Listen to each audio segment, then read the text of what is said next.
We didn't see it, but we both knew there was some creature in that bush. A wolf, a coyote, nigga, Bigfoot, nigga. We're not Coyote Peterson. We're not gonna sit there and try and figure it out.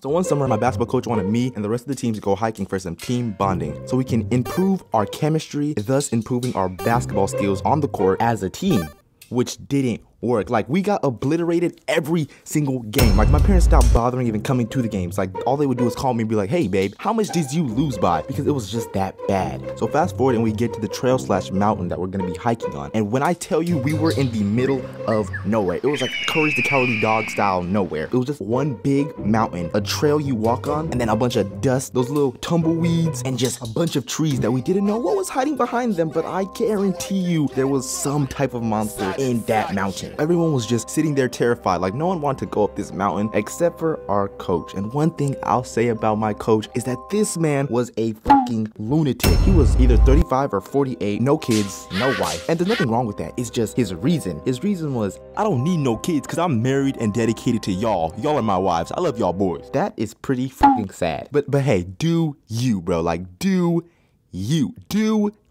So we all gathered up confused and scared because we didn't know if this was the last time we were gonna see each other. And then our coach finally starts talking, and the first thing that this nigga says is, all right fellas, welcome to the trail. We're in a very dangerous trail, but don't worry because I'm a very dangerous man. So if you see any coyotes or any other wildlife, stand still and call for me and I'll handle it. What the fuck is this nigga talking about? Stand still and call for him. He asked us to stand still and call. That coyote is going to kill us before he even gets there. And what is a 45-year-old man gonna do to a coyote? Nothing. So it makes no sense. And just as I thought things couldn't get any worse, he says, all right fellas, I know I said this was a team bonding trip, but it's a workout. Life isn't fair sometimes. You gotta understand, in life you gotta go with the flow. So you have 15 minutes to complete the full mountain trail. Oh yeah, this nigga is crazy. I'm not doing this. And if you think I'm joking and you wanna just BS the workout, you're gonna do it again tomorrow if you don't make the time. No ifs, ands, or buts. At this moment, I debated quitting basketball, a sport I played my whole life and enjoyed. I was ready to just take off my jersey, just straight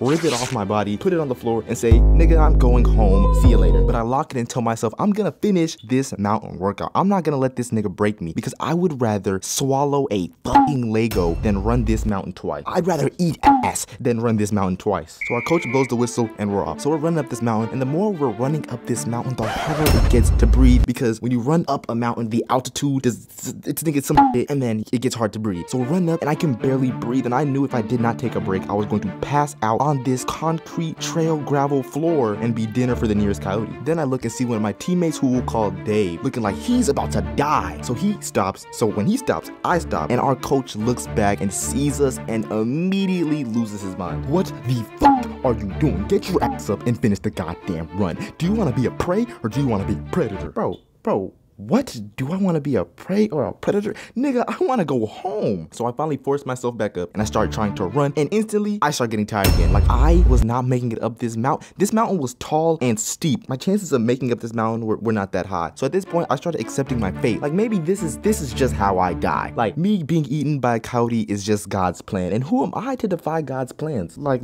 I expected a team bonding trip, but this nigga got us out here doing the maze run. Like, this is Maze Runner. So I finally catch my breath and I look up and the whole team is gone. We're going to die. Now I'm getting paranoid because, like I said before, there's a lot of trees, meaning there's a bunch of hiding spots for something to just come out the trees and just eat me. Like, I was visibly fighting back tears because I really thought I was gonna die on this mountain. And then Dave says, oh, I see them. They're all the way up there. I look up and I can barely see my teammate. Like, they really ran this mountain on some like world record time. And the fact that they didn't even realize we were gone kinda hurt my feelings. So me and Dave start walking to the checkpoint, which is where the rest of the team was. We're both already mad because we already know our coach is gonna go Super Saiyan 15, yelling at us about how we're not real men because we couldn't get up the mountain in under 15 minutes. And as we were just walking and talking, we start hearing it. We start hearing some bushes rustling, some sticks start breaking, and the sound starts getting more and more aggressive. And then we look at each other. We didn't see it, but we both knew there was some creature in that bush. A wolf, a coyote, nigga, Bigfoot, nigga. We're not Coyote Peterson. We're not gonna sit there and try and figure it out. I look at Dave and we both take off. So we're running this trail, Need for Speed, Sonic Frontier style. And as we're running the trail, it starts getting more thin, like to the point where we're running on a tight rope. One side is just straight straight dirt wall, and the other side is a 3-foot drop into a bush of spikes. Like, all it took was one gust of wind to hit Dave, for him to lose his balance, fall into that bush, and nigga, I was not gonna save him. Like, there's no point in both of us dying. Like, someone's gotta tell the tale. But if I'm being honest, I have no problem falling off this cliff into the bush of death than getting eaten by whatever was chasing us. Because the percent of survival is, you know, it's a little different. Like, you'd rather like fall into a death bush or have to fight Bigfoot. So me and Dave are still pushing it and running this trail, and then we see a sharp turn, like a Victoria's Secret high-class model jawline sharp turn. Instantly, I start crying. Like, I'm so scared at this point, but there's no time for tears. So I start running and I try to smoothly hit the turn, but then